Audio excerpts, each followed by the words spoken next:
अखण्डमण्डलाकारं व्याप्तं येन चराचरं तत्पदं दर्शितं येन तस्मै श्रीगुरुवे नमः। अज्ञानान्धस्य लोकस्य ज्ञानाञ्जनशलाकया चक्षुरुन्मीलितं येन तस्मै श्रीगुरुवे नमः। अध्यात्म विश्व विज्ञान यूट्यूब चैनल पर उपस्थित अपने प्रिय मित्रों का हार्दिक स्वागत और समादर करते हैं। मित्रों, स्वानंद प्रश्न मंजूषा में आज जो प्रश्न हमारे विचाराधीन है वो सामान्य प्रश्न है, और वो जितना सामान्य है उतना ही असामान्य है, क्योंकि हमें इस प्रश्न की जागृति ही नहीं होती। कभी हमारे मन में, हमारी बुद्धि में ये प्रश्न उभरता ही नहीं। क्यों? क्योंकि हम इस प्रश्न को आध्यात्मिक मानते हैं, और आध्यात्मिक प्रश्न तो ऐसा समझते हैं कि जिसकी हमें आवश्यकता ही नहीं होती है। ये तो केवल मन बहलाने के लिए और अपने आप को धीरज देने के लिए उपस्थित एक मुद्दा है, एक ऐसी बात है धर्म आध्यात्म कि जिसकी आवश्यकता तो नहीं है, लेकिन फिर भी लोक लाज के लिए परंपरावश हम उसका पालन करने का प्रयास करते हैं। और इसीलिए ये प्रश्न जितना नगण्य है उससे अधिक महत्वपूर्ण है, और ये उनके लिए महत्वपूर्ण है जो इस नर जन्म का मूल्य जानते हैं। इस अवसर का क्या महत्व है, ये अवसर जो प्रकृति ने, जो परमात्मा ने हमें दिया है, उसका क्या महत्व है, ये वही जानते हैं जो अंतर्मुख है, गंभीर है। इस जीवन का महत्व, इस नर जन्म का सार्थक कैसे हो, इस प्रकार का जो गहन निरीक्षण करते हैं, जो गहन आत्म लाभ में लगे हुए हैं, उन्हीं को इस प्रश्न का महत्व पता है, और वही इस प्रश्न के उहापोह में रहते हैं, और उन्हीं को इस प्रश्न का उत्तर चाहिए। प्रश्न क्या है? प्रश्न है धर्म, अर्थ, काम और मोक्ष, इनका वास्तविक स्वरूप क्या है? और जो हम इन विषयों पर जो कुछ भी हम सोचते हैं, तो क्या वो तर्कसंगत है, यथार्थ है, योग्य है, व्यवस्थित है? इसका निर्णय हम नहीं कर पाते, और धर्म का, अर्थ का, काम और मोक्ष का अर्थ जो जिस दृष्टि से देखता है उसी दृष्टि से लगा लेता है। लेकिन ऐसा नहीं होता। सत्य और यथार्थ जैसा है वैसा ही रहता है, और वैसा ही उसे जानने में लाभ है। अपनी अपनी मानिंदियां कल्पनाओं के अनुसार उसका अर्थ कर लेना योग्य नहीं होगा, क्योंकि यदि हमने मानिंदी में कुछ और मान लिया है और वास्तविकता कुछ और है, तो उसका अर्थ यह है कि हमारा जो प्रवास है, हमारा जो मार्गक्रमण है, वो उचित दिशा में नहीं है, और जो उचित दिशा में नहीं है वो अंततः पछतावे का ही कारण बनता है। तो आइए हम धर्म, अर्थ, काम और मोक्ष, इन प्रश्नों का विचार करें, और यही इस प्रश्न मंजूषा के लिए आया हुआ प्रश्न है। प्रथम धर्म को जानने का प्रयास करें। धर्म क्या है? ये जो विभिन्न प्रकार के जो संप्रदाय दिख रहे हैं, क्या ये धर्म है? ये धर्म हो सकते हैं, क्योंकि यदि मानव एक है तो मानव का धर्म भी एक ही होना चाहिए, और ये तो विभिन्न दिख रहे हैं। कोई कहते हैं इसी दिन उपवास करना चाहिए, इसी प्रतिमा का पूजन करना चाहिए, इसी प्रकार का यज्ञ करना चाहिए, इसी प्रकार का दान होना चाहिए, इन्हीं तीर्थों में जाना चाहिए। कुछ संप्रदाय कहते हैं कि इस नियम और परंपरा के अनुकूल ही हमारा आचरण होना चाहिए, यदि इन परंपराओं के अनुकूल हमारा आचरण नहीं है तो हम धर्म के अनुयायी नहीं हैं। यानी जितने संप्रदाय उतने रीति रिवाज, उतनी परंपराएं, और उन्हीं परंपराओं को हम सामान्यतः धर्म समझते हैं। ये धर्म नहीं हो सकता, क्योंकि धर्म तो सार्वभौमिक होगा, सार्वकालिक होगा, सार्वत्रिक होगा, सबके लिए एक समान होगा। जो इनके लिए अलग और उनके लिए अलग है वो धर्म नहीं हो सकते, वो उपासना पद्धतियां या संप्रदाय ही हो सकते हैं।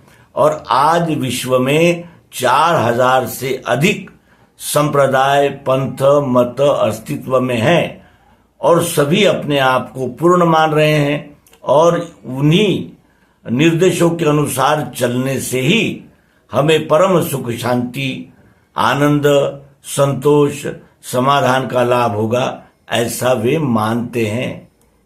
और इन अपने माने हुए मतों के विरुद्ध कुछ सुनना भी नहीं चाहते। यदि कुछ इन माने हुए नियमों, परंपराओं के विरुद्ध कोई बोल रहा है तो वो अधार्मिक है, उससे कत्ल कर देना भी जायज है, ऐसा माना जाता है। और क्या ये जो संप्रदाय है ये हमें पूर्णत्व की ओर ले जा सकेंगे? क्या संप्रदायों में संपूर्ण मानव जाति का हित परिलक्षित होता है? नहीं होता। तो फिर धर्म क्या है? धर्म और अधर्म, अब यहां धर्म और अधर्म की चर्चा हो तो अधर्म क्या है? अधर्म है मैं जीऊं, दूसरे से मुझे क्या लेना देना। अधर्म वो है कि हम तो सुखपूर्वक रहे लेकिन दूसरे को जीने का भी अधिकार नहीं है, ये अधर्म है। तो धर्म क्या है? जो सबके हित का है, सबका कल्याण चाहता है और सबको कल्याण मार्ग की ओर प्रेषित करता है, वही धर्म है। और फिर इसमें भी कुछ लोग दया को धर्म कहते हैं, कुछ दान को धर्म कहते हैं, ऐसी अनेक व्याख्याएं हो सकती है। लेकिन धर्म वही है जो सबका हित चाहता है। सर्वे भवन्तु सुखिनः, सर्वे सन्तु निरामयाः, ये धर्म है। और इसके विपरीत जो है वो अधर्म है। तो भगवान श्री कृष्ण जी जो गीता में कहते हैं, यदा यदा ही धर्मस्य ग्लानिर्भवति भारत अभ्युत्थानम अधर्मस्य तदात्मानं सृजाम्यहम्। मैं बार बार धर्म की संस्थापना करने के लिए आता हूं। इसका क्या अर्थ है? क्या धर्म की संस्थापना की जाती है? और धर्म को ग्लानि कैसे आती है? जब बहुत संख्या में लोग धर्म का आचरण, नीति का आचरण, सर्व समावेशक मानव जाति के कल्याण की चिंता न करते हुए अपने अपने स्वार्थ के लिए मनमाना आचरण करते हैं, दूसरे का शोषण पीड़न करते हैं, वो अधर्म है। तो धर्म क्या है? अपना कर्तव्य योग्य रीति से करना, अनन्य भाव से अपने कर्तव्य को निभाना, ये धर्म है। तो हमारा कर्तव्य क्या है? फिर ये भी प्रश्न है। ज्ञान देना लेना, न्याय रक्षा करना कराना, व्यापार करना और श्रम सेवा करना, ये चार ही कार्य ऐसे हैं जिससे इस विश्व का सभी कारोबार चल रहा है। तो यदि हम ज्ञान विज्ञान देने में कोताही करेंगे, भेदभाव करेंगे, पक्षपात करेंगे, उस प्रकार का ज्ञान केवल देंगे जिसमें उदर भरण का ही विचार हो, तो मनुष्य जाति का परम कल्याण क्या है? ये जीव स्थायी यानी शांति समाधान को कैसे प्राप्त करेगा? इस विषय का विचार न करते हुए यदि ज्ञान को लेना और देना हुआ तो वो ज्ञान केवल उदर भरण पोषण के, अपने स्वार्थ सिद्धि के इसी काम में आएगा। समष्टि हित का कार्य उससे नहीं हो सकता। और जब ऐसा होता है उसी को धर्मग्लानि कहते हैं। और धर्मग्लानि को मिटाने के लिए अवतार आते हैं जो धर्म की स्थापना करते हैं। तो धर्म की स्थापना भी युगानुरूप होती है। कभी लोग ज्ञान विज्ञान को मानकर चलते थे, कभी लोग ज्ञान विज्ञान का महत्व जानकर आचरण करते थे, कभी दूसरे जीव को भी सुख शांति पाने का अधिकार है इसको निश्चित करके जो आचरण करते थे। और कभी कभी जैसे महाभारत के कुरुक्षेत्र में जो धर्म युद्ध हुआ, तो क्या धर्म संस्थापना के लिए युद्ध भी किया जाता है? हाँ, युद्ध भी करना होता है, क्योंकि आसुरी शक्तियां जब अत्यंत बलवान हो जाती है, निरंकुश हो जाती है, तो शस्त्र भी उठाना पड़ता है धर्म की संस्थापना के लिए, अपने स्वार्थ के लिए नहीं, समष्टिक स्वार्थ के लिए। जब असुरों में अहंकार बलवान हो जाता है, और विशेष ये है कि जो अज्ञानी होते हैं और जो निर्दयी होते हैं, निर्मम होते हैं, वही मूर्ख होते हैं, क्योंकि उन्हें उस कार्य के यानी परिणाम का कोई भी अंदाजा नहीं होता। और जब वो फल सामने आता है तो फिर अरे ये क्या हो रहा है, हम पर अन्याय हो रहा है, इस प्रकार का रुदन शुरू हो जाता है। ऐसा ही इस धर्म का स्वरूप है। धर्म की संस्थापना करने का आशय है कि हम ब्राह्मण ज्ञान विज्ञान देने का कार्य, न्याय रक्षा क्षत्रिय का कार्य, व्यापार वैश्य का कार्य और सेवा ये शूद्र का कार्य है। और ये कर्तव्य अनन्य भाव से विश्वरूप परमात्मा की सेवा के लिए ही कर रहे हैं। इस प्रकार कर्तृत्वाभिमान और कर्म फल की आसक्ति छोड़कर जब किया जाता है, तब वही कर्म धर्म हो जाता है। और जब अपने स्वयं की यानी उपयोगिता के लिए, स्वयं के स्वार्थ के लिए, अपने अहंकार को पोषित करने के लिए जब हम यही कर्तव्य करते हैं, तो वो वर्ण संकर हो जाता है, अधर्म हो जाता है। फिर अर्थ क्या है? अर्थ क्या है? अर्थ का अर्थ होता है प्राप्तियां। तो हम जीवन में क्या क्या प्राप्त करते हैं? हम जीवन में नीति को प्राप्त करते हैं, धन को प्राप्त करते हैं, कला को प्राप्त करते हैं, वैभव को प्राप्त करते हैं, प्रतिष्ठा को प्राप्त करते हैं। तो ये अर्थ अनर्थ कब हो जाता है?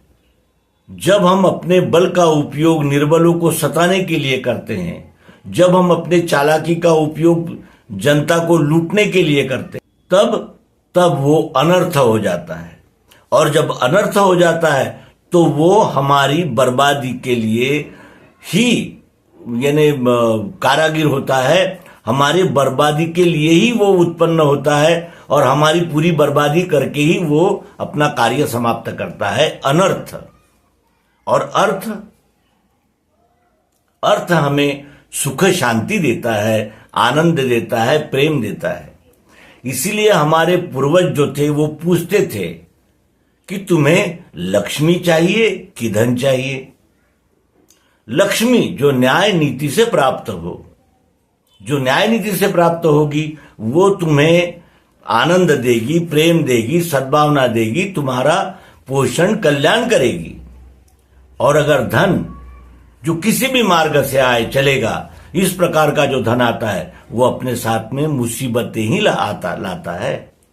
और जब वो मुसीबतें आती है, तब हम ही रोने गाने चिल्लाने लगते हैं, ये क्या हो रहा है। लेकिन अनर्थ से आया हुआ अर्थ ये और अधिक अनर्थ में फंसा के हमारे जीवन को बेचैन कर देता है, हमारे जीवन को यानी जिसे कहते हैं तहस नहस कर देता है। इसीलिए अर्थ और अनर्थ का हमने जो अंतर है उसको जानना चाहिए और अर्थ को प्राप्त करना चाहिए अनर्थ से बचते हुए। और अर्थ नहीं है तो फिर अनर्थ ही हो जाता है, क्योंकि अर्थ का अर्थ होता है सामर्थ्य। यदि हम में सामर्थ्य नहीं है तो हम कुछ भी पा नहीं सकते।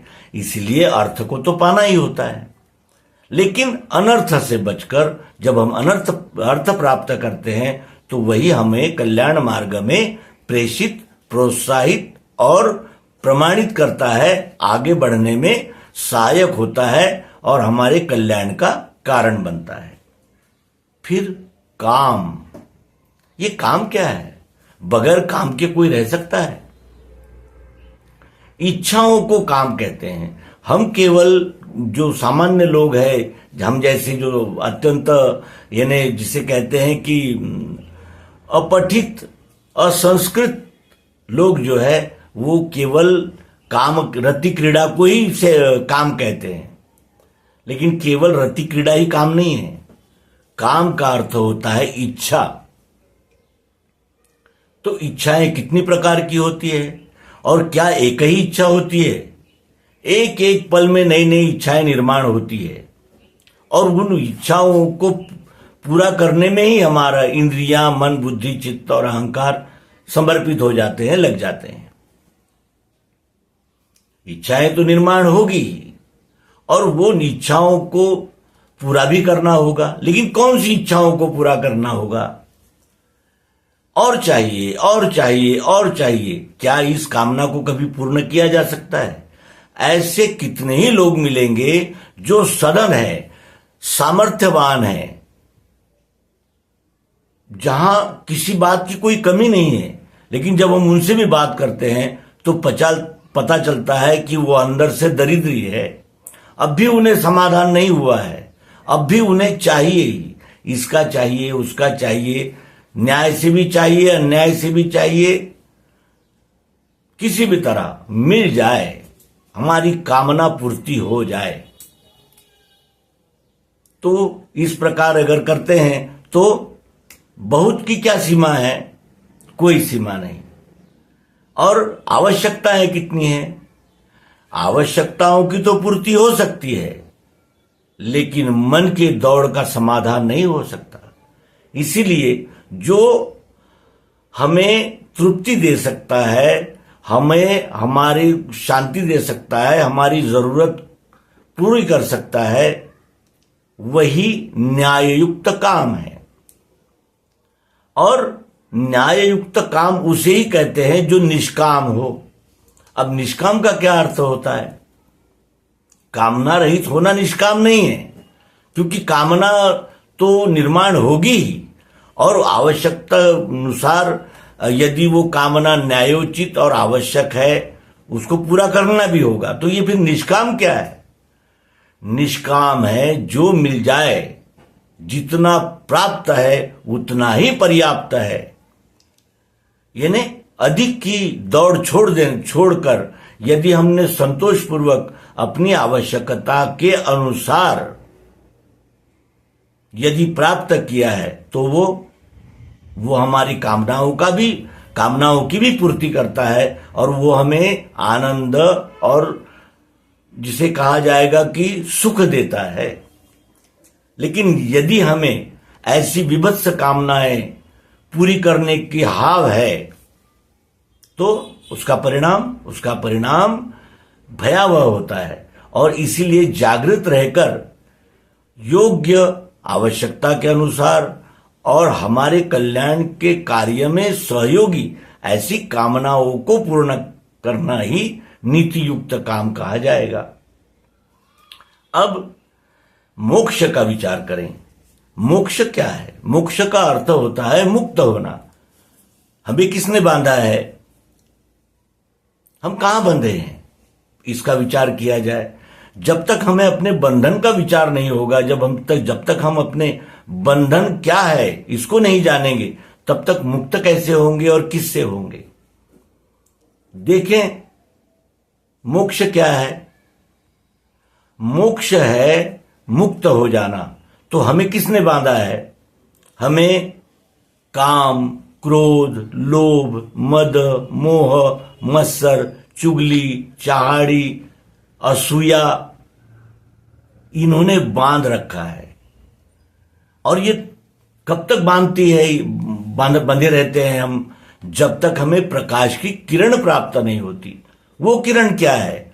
जिस किरण को प्राप्त करने पर हमें काम, क्रोध, मद, मोह, मत्सर इनसे छुटकारा मिल जाता है, हम मुक्त हो जाते हैं, वो कौन सी युक्ति है? वो विश्वरूप परमात्मा को जानकर इस विश्वरूप परमात्मा की यथोचित, यथाशक्ति कर्म का अभिमान, कर्तृत्वाभिमान और कर्म की फलाशक्ति त्याग कर जो किया जाता है, उससे हमें मुक्ति मिलती है। किससे? विकारों से मुक्ति मिलती है। और ये विकार सत्वगुण, रजोगुण, तमोगुण के ही विकार काम, क्रोध और लोभ है। सतोगुण का विकार काम है, रजोगुण का विकार लोभ है और तमोगुण का विकार क्रोध है। विकार कब होते हैं? जब हमारा आचरण न्यायोचित और यानी जिसे कहते हैं कि कल्याणकारी नहीं होता, तब वो विकृत हो जाते हैं। जैसे यानी एक उदाहरण लिया जाए इसका कि भूख लगना ये तो स्वाभाविक है, लेकिन अति भोजन की लालसा रखना, बार बार खाना, पेट में जगह नहीं है फिर भी ठूसना, तो उसका विकार क्या होगा?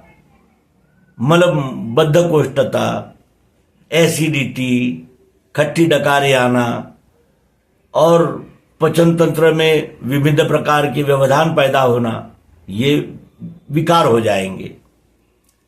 तो इसलिए यहां ये ध्यान में लेना जरूरी है कि मोक्ष और बंधन तो मन एवं मनुष्याणाम कारण बंधन मोक्षयो, मोक्ष का कारण मन है। बंधस्य विषयासंगी, विषय के साथ में जब यह मन बन जाता है तो वो बंधन कारक होता है। और जब हम विषयों को योग दृष्टि से उपयोग में लाते हैं, तब वो वही मोक्ष की ओर हमें प्रेरित करता है। तो इस प्रकार धर्म, अर्थ, काम और मोक्ष, इन्हें पुरुषार्थ कहा गया है। पुरुषार्थ यानी पुरुष ने प्राप्त करने के विभाग, धर्म, अर्थ, काम और मोक्ष। धर्म, अर्थ, काम और मोक्ष को प्राप्त करना पुरुषार्थ है। ऐसे अर्थ से जो नीतिमत्ता और योग्य रीति से आया हो, उससे अपनी कामनाओं की पूर्ति करे और कामना की पूर्ति करते हुए अन्य जनों का जियो और जीने दो इस सिद्धांत का भी पालन करना और अपने सहित सबका कल्याण चाहना, ये धर्म है। और जब हम धर्म का पालन करते हैं तो निश्चित ही हमें आसक्ति, मोह, क्रोध, काम, लोभ इनसे मुक्ति मिल जाती है।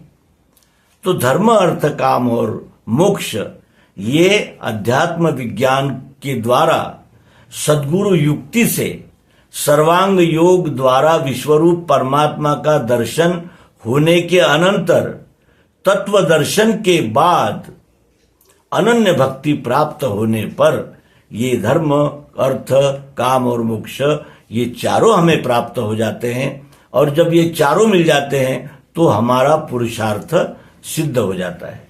तो मित्रों, ये विवेचन हम अपने प्रश्नकर्ता भाई के लिए प्रस्तुत किया। और धर्म, अर्थ, काम और मोक्ष ये हमारे जीवन के पुरुषार्थ है।